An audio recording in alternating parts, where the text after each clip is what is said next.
हमारी धरोहरों में प्रयागराज एक ऐसा स्थान है जो ऋषि मुनियों की तपस्थली रही है। सबसे पहला धरती पर यज्ञ यहीं हुआ और यहीं पर प्रयाग का मेला जब शुरू हुआ तो बेणी माधव भी उनके साथ साथ ही यहाँ आए।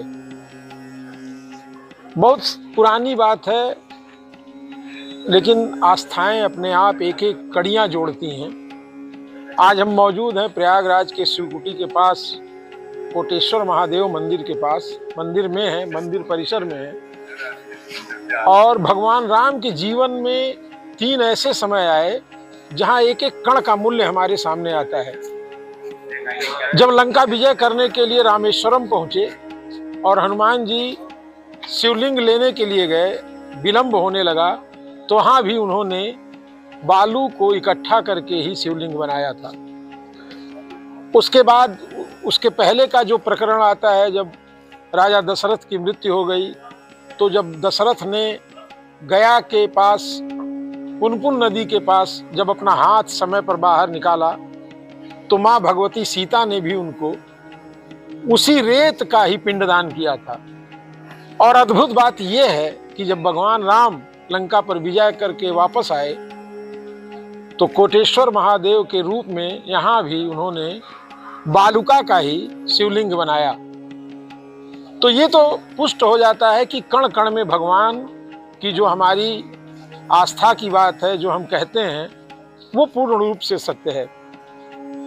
ये कोटेश्वर महादेव मंदिर एकदम गंगा के तट पर है और यहीं पर जब भगवान राम वापस आ रहे थे तो भारद्वाज ऋषि के कहने पर उन्होंने कहा कि ये युग नहीं है कि 1 करोड़ शिवलिंगों को अलग अलग पूजा किया जाए, लेकिन आपको जो ब्रह्म हत्या का पाप लगा है उससे मुक्ति के लिए ये करना आवश्यक है। और उन्होंने विकल्प के रूप में ये बताया कि आप रेत का शिवलिंग बनाएं जो यहाँ स्थापित है। और आप यहाँ मंदिरों को देख सकते हैं कि यहाँ की कला किस स्तर की रही, कितने प्राचीन मंदिर हैं ये। इनकी नक्काशियाँ आप देख लीजिए तो इससे लगेगा। इस बीच जब हम यहाँ पहुँचे तो यहाँ आरती हो रही थी, आरती का हिस्सा भी हम आपको दिखा रहे हैं। और आरती के बाद हम बात करते हैं यहाँ के जो जिम्मेदार लोग हैं, महंत जी हैं, महंत जी से बात करते हैं। तो प्रणाम आपको सादर। आप बड़े भाग्यशाली हैं कि भगवान के पूजन का अवसर आपको रोज मिलता है। तो यहाँ के महात्म्य के बारे में पूछा। अपना शुभ नाम पहले आप बता दें। हाँ, राजकुमार पुरी नाम है हमारा। तो ये पुरी हम लोग गोस्वामी है। तो ये आप लोगों का जन्म स्थान कहाँ रहा पूर्व का? हमारा लोगों का जन्म स्थान है। अच्छा अच्छा। यहाँ के महात्म्य के बारे में कुछ आप बताएं, इस स्थान के बारे में। ये स्थान ये कोटेश्वर महादेव नाम से जाना जाता है जी।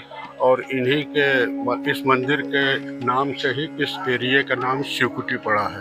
भगवान शिव का स्थान है ये। हाँ, शिव का स्थान, इसलिए क्षेत्र का नाम है शिवकुटी हो गया, मोहल्ले का नाम हो गया। और इनकी स्थापना के विषय में ऐसी मान्यता है कि इन्होंने इनका जो स्थापना हुआ भगवान रामचंद्र के हाथ से स्थापित हुआ त्रेता युग में जी।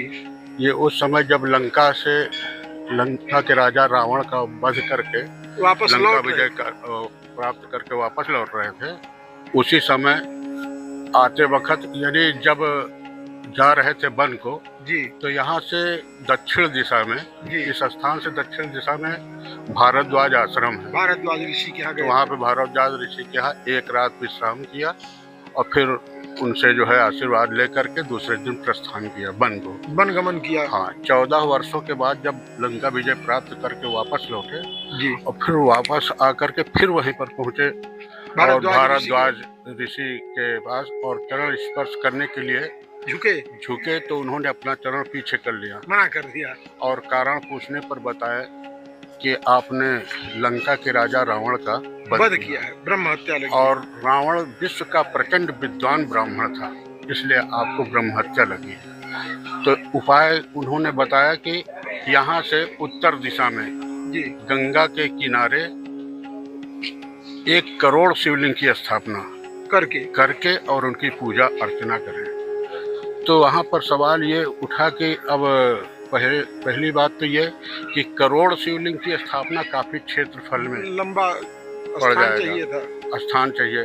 और दूसरा कारण ये बताया कि अब युग बदल रहा है, कलयुग भी आने वाला है। कि कलयुग में अगर सभी भक्तगण सभी शिवलिंग पर पूजा अर्चना करने या जल चढ़ाने नहीं पहुंचेंगे तो स्थापना करने वाले को भी पाप लगेगा। हाँ। तो उन्होंने कहा कि बालू के रेत का एक कण गिन करके, एक दाने चीनी के दाने की तरह जो रेत होता है उसको गिन करके 1.25 करोड़ इकट्ठा करो करके तब उसकी एक शिवलिंग की पिंडी बनाइए और फिर उनकी पूजा अर्चना कीजिए।